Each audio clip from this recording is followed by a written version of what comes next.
اللہ تبارک و تعالیٰ کی پاک ذات کے لیے ہے بے شمار درود و سلام محمد الرسول اللہ صلی اللہ علیہ وسلم پر کہ جن کی پیروی میں ہی ہماری دنیا کی اور آخرت کی کامیابی ہے۔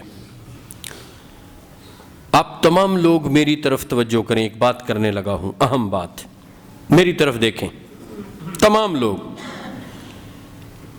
خطبہ جمعہ کے دوران یا کسی بھی درس میں، کسی بھی پروگرام میں جب آپ کسی کی بات سن رہے ہوں، آپ کوئی ذکر و اذکار نہ کریں، اس لیے کہ ایک وقت میں دو عبادتیں نہیں ہو سکتی بیک وقت۔ جیسے بیک وقت دو لوگوں کی بات نہیں سنی جا سکتی یا ان سے کی نہیں جا سکتی، آدمی ایک ہی سے بات کرے گا، اس لیے بیک وقت دو کام نہیں ہو سکتے، ایک دین کی نصیحت اور دوسرا اپنے ذاتی اذکار۔ خطبہ جمعہ جب شروع ہو جائے، جب اذان کے لیے مؤذن کھڑا ہو جائے، تمام ذکر و اذکار بند، خاموشی، یعنی خطبے کے آداب میں خاموشی ہے، ادھر ادھر دیکھنا بھی نہیں ہے، توجہ اور انہماک ہے، ایک بات۔ دوسری بات یہ عرض کرتا چلوں، اور اس کی وضاحت ابھی ضروری ہے اسی نشست میں، آپ سارے توجہ کریں۔ نماز جب آپ پڑھتے ہیں تو ہمیں چونکہ بچپن سے لوگوں نے جلدی میں الفاظ کی ادائیگی کو سیکھا ہوتا ہے، جیسے ہم نے پڑھنا ہے نا بسم اللہ الرحمن الرحیم، ایسے پڑھنا ہے نا، تو بسم اللہ الرحمن الرحیم وہ اس طرح سیکھا ہوتا ہے اور وہ زبان پر چڑھا ہوتا ہے، اسی سپیڈ سے آدمی پڑھتا ہے۔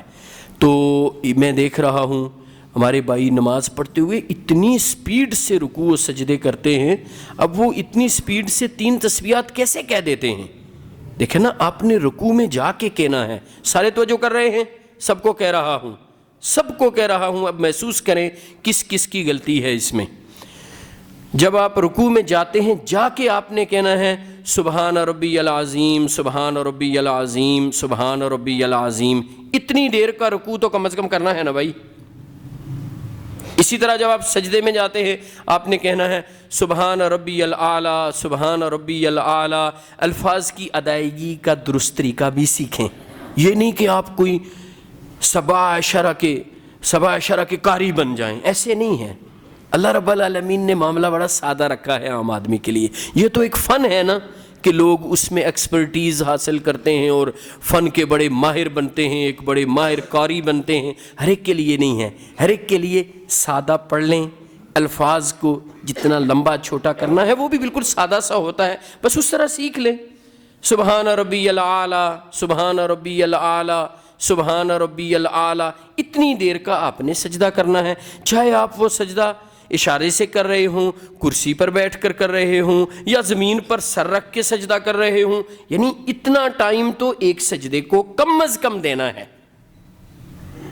اور یہ مسئلہ کسی فقہ یا فرقے کا نہیں ہے، سب کے ہاں یہی ہے۔ آپ کسی حنفی سے پوچھیں گے تو یہی کہے گا، کسی حنبلی سے پوچھیں گے یہی کہے گا، کسی شافعی عالم سے پوچھیں گے، کسی امام مالک کے پیروکار سے پوچھیں گے، اہل الظواہر سے پوچھیں گے، اہل الحدیث سے پوچھیں گے، سب یہی کہیں گے کہ ہاں ایک سجدے کی کم از کم جو طوالت ہے وہ اتنی تو ہونی چاہیے نا، اتنا طویل ہونا چاہیے، یعنی یہ منیمم ہے۔ اور باقی آپ کی انفرادی نماز ہے، آپ اس کو جتنا میکسیمائز کریں یہ آپ پر ہے۔ آپ ایک لمبا سجدہ کریں، اس میں جتنی مسنون دعائیں مانگیں، آپ کے لیے کوئی پابندی نہیں ہے۔ ہاں فرض نماز ہے تو وہ چونکہ سب کی اجتماعی نماز ہے، وہ ذرا خفیف اور ہلکی ہوگی، تو یہ کم از کم ہے، ادروائز نماز کا معاملہ بڑا خطرناک ہے۔ یاد رکھیے، پھر کوئی خطبہ جمعہ سننے اور آنے کا مجھے اور آپ کو فائدہ نہیں ہوگا۔ آپ نے توجہ کی یہ بات؟ سب نے نوٹ کر لی؟ سب نے اپنے آپ کو دیکھ لیا اس میں؟ اگر دیکھ لیا ہے تو میں سمجھتا ہوں آج میں نے خطبے میں کچھ حاصل کر لیا ہے۔ اب ہم اگلے موضوع کی طرف چلتے ہیں۔ میرے بھائیوں، گزشتہ خطبے میں نے حسنین کریمین رضی اللہ تعالی عنہما کے فضائل پر 5 باتیں عرض کی تھیں، اور میں نے یہ گزارش کی تھی کہ آج کے خطبے میں حسنین کریمین کے ان فضائل کا تذکرہ کروں گا کہ جن فضائل میں دونوں شامل ہیں، یعنی دونوں کے متعلق وہ احادیث ہیں، حضرت حسن کے متعلق بھی اور حضرت حسین کے متعلق بھی رضی اللہ تعالی عنہما۔ ان کے متعلق چھٹی بات یہ ہے جسے حضرت ابو ہریرہ رضی اللہ تعالی عنہ بیان کرتے ہیں۔ امام احمد حسن سند کے ساتھ مسند احمد میں اس حدیث کو لائے ہیں۔ رسول اللہ صلی اللہ علیہ وسلم کے صحابی رئیس المحدثین ابو ہریرہ رضی اللہ تعالی عنہ وہ بیان کرتے ہیں، رسول اللہ صلی اللہ علیہ وسلم نے نماز عشاء کا سجدہ کیا۔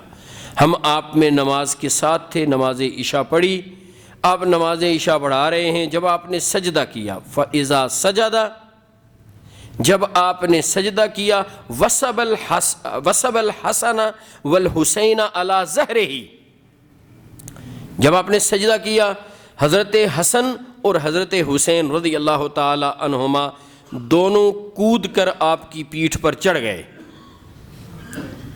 آپ کے اوپر آ گئے۔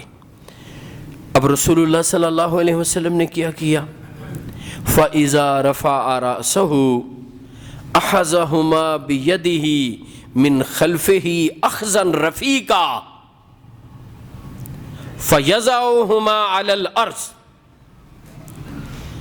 رسول اللہ صلی اللہ علیہ وسلم نے اپنا ایک ہاتھ مبارک پیچھے کر کے دونوں کو آہستہ سے، نرمی سے، پیار سے پکڑ کے زمین پر نیچے رکھ دیا۔ آپ سجدے کی حالت میں ہیں، یہ دونوں لال آپ کے اوپر چڑھ گئے۔ اب آپ صلی اللہ علیہ وسلم نے کسی ناگواری سے ان کو نہیں اتارا، نہ کھینچ کے اتارا کہ میں جماعت کروا رہا ہوں، یہ میرے اوپر چڑھ گئے ہیں اور لوگ کہیں گے کہ کیا تماشا بنایا ہوا ہے، وہ دیکھو جی بچے اس اوپر چڑھے ہوئے ہیں اور ادھر نماز ہماری بھی خراب ہو رہی ہے، ہمارے ہاں کوئی بچہ ذرا سی حرکت کر دے نا، یہ بھی سبق ہے ہمارے لیے، تو وہ کھڑے ہو جاتے ایسے، ہر ایک دیکھنے لگ جاتا، یہ کس کا بچہ ہے، یہ کون ہے؟ بھائی کوئی کفر نہیں ہوا ہے، یہ مسلمان کا بچہ ہے، مسجد آیا ہے، کوئی غلطی کر لی ہے، کوئی مسئلہ نہیں۔ ہاں وہ اس کو بار بار ریپیٹ نہ کیا جائے یا والدین بالکل کیئرلیس نہ ہو جائیں، یہ ایک الگ معاملہ ہے۔ ہر معاملے میں ایکسٹریم پوزیشن پہ نہیں جانا چاہیے، معاملے کو اچھے انداز سے ریکٹیفائی کرنے اور کسی سسٹم کی اصلاح کرنے کی کوشش کرنی چاہیے۔ میں کہہ رہا تھا کہ رسول اللہ صلی اللہ علیہ وسلم نے ان کو نرمی سے اتارا۔ الفاظ کیا ہے؟ فَأَخَذَهُمَا بِيَدِهِ مِنْ خَلْفِهِ أَخْذًا رَفِيقًا، فَأَخَذَهُمَا بِيَدِهِ مِنْ خَلْفِهِ أَخْذًا رَفِيقًا، دونوں کو انتہائی نرمی سے، رفق کہتے ہیں نرمی کو، رفق سے ہے رفیق، نرمی، نرمی سے، پیار سے، محبت سے۔ کیا پیار ہے رسول اللہ صلی اللہ علیہ وسلم کا اپنے نواسوں سے اور حسن و حسین سے، کہ آپ جماعت کروا رہے ہیں، یہ آپ کی پیٹھ پر چڑھے ہوئے ہیں، آپ ان کو نیچے پیار سے اتار رہے ہیں، آرام سے اتار کے زمین پہ رکھ رہے ہیں۔ اب جب آپ پھر سجدے میں گئے، پھر اوپر چڑھ گئے، پھر اسی طرح، حتیٰ کہ حضرت ابو ہریرہ کہتے ہیں عشاء کی نماز ختم ہو گئی۔ اب آپ اندازہ لگا لیں کتنے سجدے ہوتے ہیں عشاء کی نماز میں؟ بھائی ایک رکعت میں 2 سجدے ہوتے ہیں نا، تو 4 رکعت نماز ہو تو 8 سجدے ہوں گے نا، یہ ایک ہی مجلس میں 8 مرتبہ کام ہو رہا ہے کہ بچوں کو آپ نیچے اتار رہے ہیں، بچے پھر آپ کے اوپر چڑھ رہے ہیں، پھر آپ ان کو نرمی سے نیچے اتار رہے ہیں۔ اب پھر جب نماز ختم ہوئی تو کیا رسول اللہ صلی اللہ علیہ وسلم نے ان کو ڈانٹنا شروع کر دیا؟ اللہ اکبر۔ حضرت ابو ہریرہ کہتے ہیں اقعدہما علی فخذیہ، اقعدہما علی فخذیہ، فخذ ان کہتے ہیں ران کو۔ جب نبی علیہ السلام نماز سے فارغ ہوئے، آپ نے دونوں کو اپنی رانوں پر بٹھا لیا، ایک بچہ ایک ران پر بیٹھ گیا، دوسرا دوسرے ران پر بیٹھ گیا۔ ایک تو حسن و حسین کی عظمت، نبی علیہ السلام کا ان سے پیار ثابت ہوتا ہے، اور دوسری یہ بات بھی ثابت ہوتی ہے کہ بچوں سے پیار کیا جائے، اور صرف اپنے ہی نہیں، سارے بچوں سے ہی پیار کیا جائے، بچوں سے پیار کیا جائے۔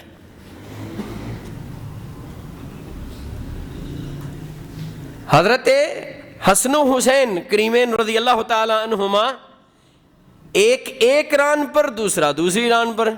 حضرت ابو ہریرہ کہتے ہیں وَقُمْتُ إِلَيْهِ، میں کھڑا ہوا نبی علیہ السلام کی طرف اور میں نے کہا یا رسول اللہ صلی اللہ علیہ وسلم أَرُدُّهُمَا، کیا میں ان دونوں کو گھر چھوڑاؤں؟ رسول اللہ صلی اللہ علیہ وسلم جب حضرت ابو ہریرہ کہتے ہیں میں نے یہ کہا تو فبرکت برکتن، بجلی چمکی. یہ برق سے ہے، یہ برق بجلی کو کہتے ہیں نا، برقی کم میں ایک مشہور لفظ ہے نا، آپ سنتے ہیں. فبرکت برکتن، بجلی کوندی، جیسے کہ آسمانی بجلی چمکتی، ایسے ایک روشنی آئی. رسول اللہ صلی اللہ علیہ وسلم نے فرمایا میرے بیٹو دونوں اپنی امی کے پاس چلے جاؤ. جب وہ دونوں گئے تو حضرت ابو ہریرہ کہتے ہیں فَمَكَثَ ضَوْءُهَا حَتَّى دَخَلَا، وہ روشنی اس وقت تک رہی جب تک وہ اپنی امی کے گھر میں داخل نہ ہوئے. حسنین کریمین کی شان میں یہاں سے 3 باتیں ثابت ہوتی ہیں.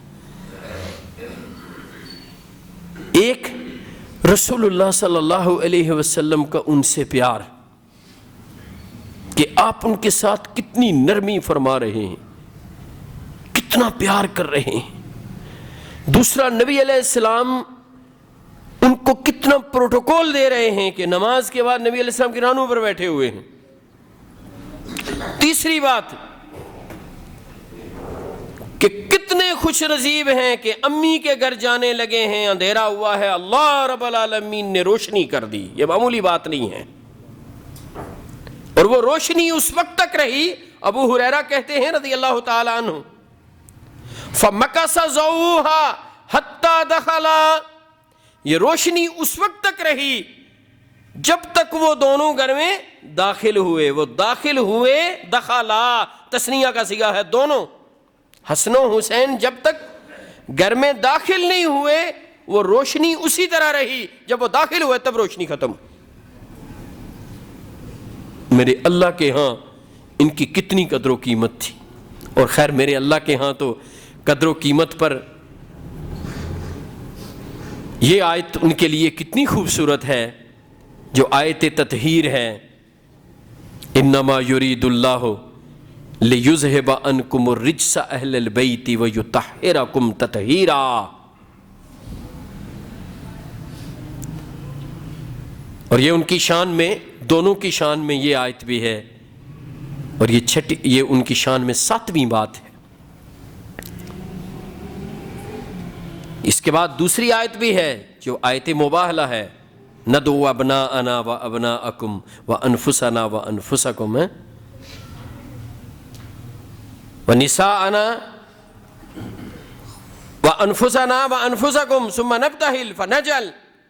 یہ آیت بھی انہی کے لیے ہے جو مباہلہ کی آیت ہے. اور یہ جو آیت تطہیر ہے، ندعو ابناءنا و ابناءکم و نساءنا و نساءکم. میرے بھائیو، عرض کر رہا تھا کہ آیت تطہیر دیکھیے کہ اللہ رب العالمین نے اہل بیت کو اور حسن و حسین کو کس قدر گناہوں کی میل کچیل سے پاک صاف کر دیا ہے. ویسے تو سارے صحابہ اکرام کو ہی اللہ نے گناہوں سے دور کر دیا تھا، جیسے میں نے سورہ حجرات کی آیت خطبے کی ابتدا میں پڑھی ہے، اور یہ جب سے موضوع شروع ہے میں یہی آیت پڑھتا ہوں، ہر خطبے میں یہی آیت پڑھتا ہوں سورہ حجرات کی. وَكَرَّهَ إِلَيْكُمُ الْكُفْرَ وَالْفُسُوقَ وَالْعِصْيَانَ، کہ سارے صحابہ اکرام کے لیے اللہ نے کفر کو ناپسند کر لیا، نافرمانی کو ناپسند کر لیا، گناہوں کے ارتکاب کو ناپسند کر لیا. لیکن اس کے باوجود کوئی بھی معصوم عن الخطا نہیں ہے. یہ نہیں کہ کسی سے گناہ نہیں ہو سکتا. اسی طرح اللہ رب العالمین نے اہل بیت کے لیے خصوصی طور پر اس آیت میں تذکرہ کیا ہے. جو سورہ حجرات کی آیت میں نے ابھی پڑھی ہے اس میں اہل بیت بھی شامل ہیں، لیکن یہاں خصوصی طور پر اللہ رب العالمین نے ان کا تذکرہ کیا ہے کہ اللہ نے اہل بیت کو گناہوں کی میل کچیل سے خوب پاک صاف کر دیا ہے. صرف پاک صاف نہیں کیا، پوری طرح پیوریفائی کر دیا ہے. وَيُطَهِّرَكُمْ تَطْهِيرًا، اللہ رب العالمین نے خوب پاک صاف کر دیا ہے. کتنے خوش نصیب ہیں کہ نبی علیہ السلام کا پیار تو الگ بات ہے، اللہ رب العالمین نے ان کو کس قدر گناہوں کی، معصیات کی جو میل کچیل ہے، جو گندگی ہے، جو رجس ہے، اللہ نے اس سے ان کو کس طرح پاک صاف کر دیا، بالکل پیوریفائڈ. اور یہ حسن و حسین اس میں شامل ہیں. اہل بیت میں نبی علیہ السلام کی ازواج مطہرات اور حضرت علی کا خانوادہ یہ شامل ہیں اس میں. حسن و حسین بھی اس میں شامل ہیں، حضرت فاطمہ بھی اس میں شامل ہیں، حضرت علی بھی اس میں شامل ہیں رضی اللہ تعالی عنہم اجمعین. میرے بھائیو، اللہ رب العالمین نے جن لوگوں کو گناہوں سے پاک صاف کر دیا، پھر دیکھ لیجئے کہ اللہ ان کے لیے کس طرح روشنی کا بندوبست کرتے ہیں. یہ کوئی معمولی بات نہیں ہے جس کا حدیث میں تذکرہ ہے. حسن و حسین کی شان میں اس سے اگلی بات کہ یہ دونوں بچے نبی علیہ السلام کے پیارے، آپ کی آنکھوں کے تارے، آپ کے دنیا میں دو پھول، ان کا عقیقہ رسول اللہ صلی اللہ علیہ وسلم نے خود کیا. ان دونوں نواسوں کے عقیقے میں دو مینڈے رسول اللہ صلی اللہ علیہ وسلم نے ذبح کیے. سنن نسائی میں صحیح حدیث ہے، ابن عباس رضی اللہ تعالی عنہ اس کے راوی ہیں، رسول اللہ صلی اللہ علیہ وسلم نے فرمایا عقّ رسول اللہ صلی اللہ علیہ وسلم عن الحسن والحسین بکبشین کبشین. نبی علیہ السلام نے حضرت حسن کی طرف سے 2 مینڈے اور حضرت حسین کی طرف سے 2 مینڈے ان کے عقیقہ میں ذبح کیے. یعنی ان کا عقیقہ بھی رسول اللہ صلی اللہ علیہ وسلم نے کیا. اور جیسے میں نے پچھلے خطبے میں عرض کیا تھا کہ ان کے نام بھی نبی علیہ السلام نے رکھے تھے، ان کے نام بھی رسول اللہ صلی اللہ علیہ وسلم نے رکھے تھے. حسنین کریمین کی شان میں ایک اور بات کہ یہ نبی علیہ السلام کے دونوں پھول ہیں. یہ نبی علیہ السلام کے دونوں پھول ہیں. ان سے حضرات صحابہ اکرام بہت پیار کرتے تھے، اپنے بچوں پر ان کو ترجیح دیتے تھے. یہ حقیقت میں نبی علیہ السلام کی وجہ سے، ان کی نسبت کی وجہ سے، اور اللہ رب العالمین نے جو ان کو مقام دیا تھا اس کی وجہ سے، اس وجہ سے نہیں کہ قریشی تھے، صرف قریشی تھے، اس وجہ سے کہ جو رسول اللہ صلی اللہ علیہ وسلم کے خاص خاندان سے اور نبی علیہ السلام کے خاندان کی بھی برتری ایمان کے بعد ہے. ورنہ نبی علیہ السلام کے خاندان سے ابو لہب بھی ہے، ابو طالب بھی ہے، ابو جہل بھی ہے، ان کی تو کوئی فضیلت نہیں ہے نا. خاندانی فضیلت بعد میں ہے، ایمان کی بنیاد پر فضیلت پہلے ہے. ایمان کی بنیاد پر فضیلت ہے، اس کے ساتھ نبی علیہ السلام کے خاندان میں ہونے کی وجہ سے، آپ کے نواسے ہونے کی وجہ سے بھی اللہ کے ہاں ان کا مقام.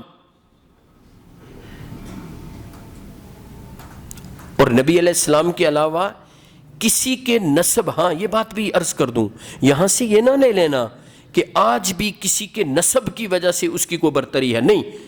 نبی علیہ السلام کے نسب کے علاوہ کسی کے نسب کے لیے کوئی فضیلت نہیں آئی، یہ یاد رکھیے. نبی علیہ السلام کے علاوہ کسی کے نسب کے لیے کوئی فضیلت نہیں آئی. اس لیے قیامت کے دن سب کے نسب، حسب نسب ختم ہو جائیں گے، کسی کا کوئی تعلق کسی کام نہیں دے گا سوائے نبی علیہ السلام کے نسب کی. نسب کی بنیاد پر کوئی فضیلت نہیں ہے. ہاں عقیدہ، عمل، کردار کی بنیاد پر فضیلت ہے، یہ بات یاد رکھیے. تو میں عرض کر رہا تھا کہ یہ صحیح معنوں میں صاحبزادے، وہ صاحبزادہ اسی کر رہا ہوں نا، آج کل وہ ہمارے ہاں لکھا جاتا ہے نا صاحبزادہ فلاں، جو بڑے بڑے لوگ ہوتے ہیں نا ہمارے ہاں، ان کے بچوں کو صاحبزادہ کہا جاتا ہے، پھر ہم جیسے لوگوں کو کہا جاتا ہے ان کی غلامی کرو. کوئی صاحبزادے نہیں ہوتے، سب جعلی کام ہوتا ہے. غریب کا بیٹا صاحبزادہ نہیں ہے تو امیر کا بیٹا صاحبزادہ ہو گیا، کسی جماعت کے امیر کا بیٹا صاحبزادہ ہو گیا. ہاں، کردار کی وجہ سے کوئی صاحبزادہ ہے، یہ میں عرض کر دوں. یہ یہاں سے یہ ڈیرائیو نہ کر لینا کہ حسن و حسین صاحبزادے تھے تو باقی ہمارے بھی صاحبزادے ہیں. وہ لکھتے ہیں نا بڑے بڑے اشتہار جب چھاپتے، صاحبزادہ ابن فلاں ابن فلاں، یہ کوئی فضیلت نہیں ہے، اور اس کی بنیاد پر بالکل لوگوں کو جھکایا جاتا ہے باقاعدہ. یہ ہم جانتے ہیں کیا ہوتا ہے پاکستان میں.